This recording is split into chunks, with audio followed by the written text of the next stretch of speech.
Hi, I'm Robin. And I'm Chris. Together we're the Gen X couple.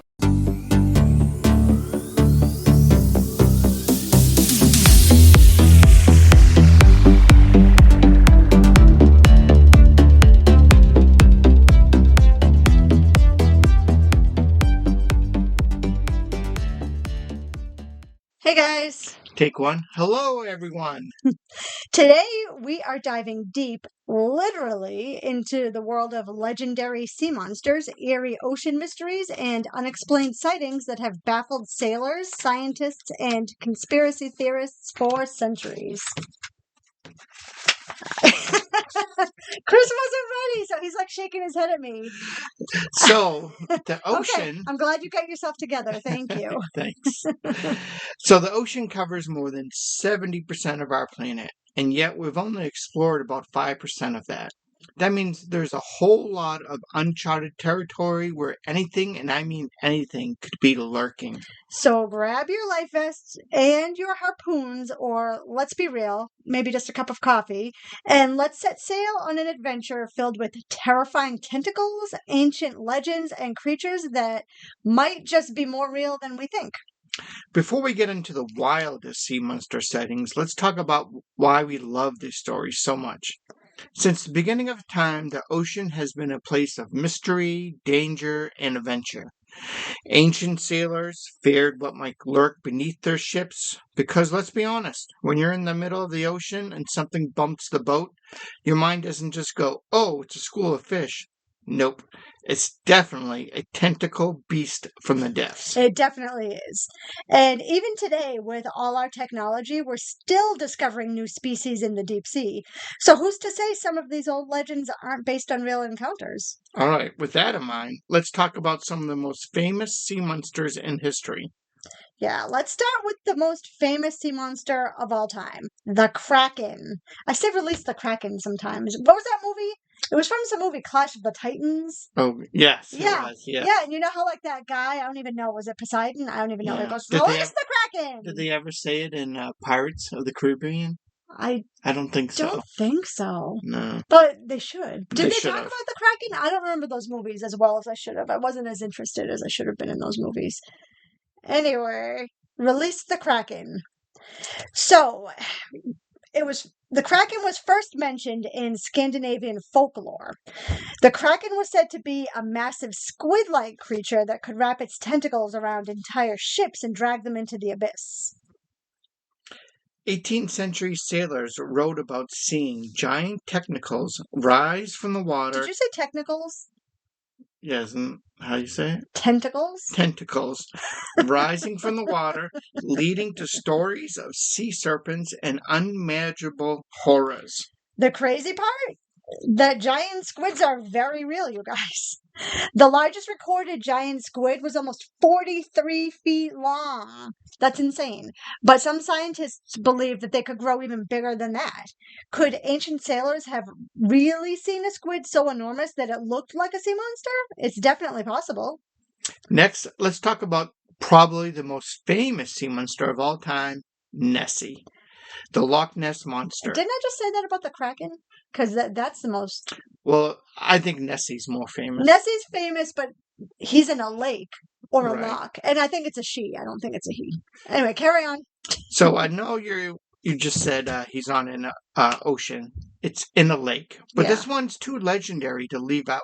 Yeah, the first reported sighting of Nessie dates back to 565 AD, when a Scottish monk claimed to have seen a water beast attack a swimmer in the River Ness. Fast forward to 1933, and suddenly sightings of a long-necked creature started pouring in. The famous surgeon's photograph from 1934, which was later revealed to be a hoax, only fueled the obsession with Nessie. Despite hoaxes, sonar scans, and I can't talk. You've rubbed off on me. But despite hoaxes, sonar scans, and eyewitness reports keep the mystery alive. Could Nessie actually be a surviving plesiosaur from the age of dinosaurs, or is it just a case of misidentified logs or playful otters? I don't know, but in 2019, scientists conducted DNA tests on Loch Ness and found large amounts of eel DNA DNA, leading to some to believe Nessie could just be an enormous eel. Okay, let's get into some seriously eerie ocean mysteries. The Bermuda Triangle is an area of the Atlantic Ocean between Florida, Bermuda, and Puerto Rico. It's famous for planes and ships mysteriously vanishing without a trace. Some of the most famous disappearances include Flight 19 in 1945, where a squadron of 5 Navy bombers disappeared while flying over the area. The USS Cyclops back in 1918, and that was a U.S. Navy ship with over 300 crew members that vanished without even a distress signal. The Witchcraft from 1967 was a yacht that called for help due to a minor issue that vanished before rescuers could even arrive. I figured that name would help towards their vanishing. You would think. But possible explanations, strange weather patterns, underwater currents, methane gas eruptions that could sink ships, and of course the theory that it's all a work of aliens. Ooh, the truth is out there. Actually, I'm wearing that shirt today. My I Want to Believe shirt, the one that's hanging in Mulder's office. And if you don't know who Mulder is, go watch yourself The X-Files. It says I want to believe. But anyway, like I said, the truth is out there. Now let's talk about some real-life unexplained deep-sea creatures. Science is constantly proving that the ocean is way weirder than we ever imagined. Here are some real creatures that could easily be mistaken for sea monsters. The first is called a frilled shark, and it looks like a prehistoric eel shark hybrid with rows of needle-like teeth. The frilled shark lives in the deep sea, but occasionally one washes up and freaks everyone out. The other one is the oarfish. They can grow up to 36 feet long. You heard me, 36 feet, and looks like a silver dragon with a red mane. Because they live so deep, they're rarely seen unless they wash up onto the shore after earthquakes or something like that. And here's a fun fact. Many scientists believe that old sea serpent sightings were actually oarfish. Yeah, that makes sense. And there are so many tales of ghost ships, but for now, we're just going to talk about the unsolved case of the ghost ship Mary Celeste, since we're talking about ocean and sea creatures. So, one of the greatest unsolved maritime mysteries happened in 1872. The Mary Celeste was found floating in the Atlantic, completely abandoned. The lifeboat was gone, but there was no sign of struggle or foul play. The ship's cargo, food supply, and personal belongings were all untouched, and to this day, no one knows what happened to the crew.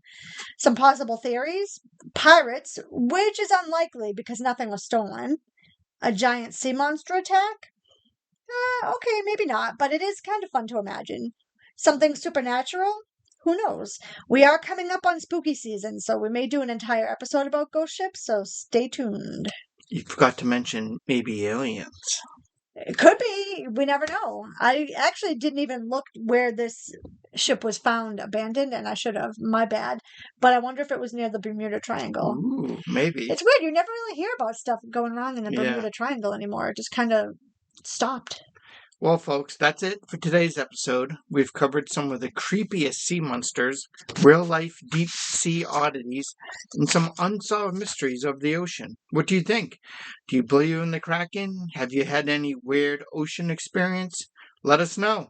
If you love this episode, be sure to subscribe and leave a review.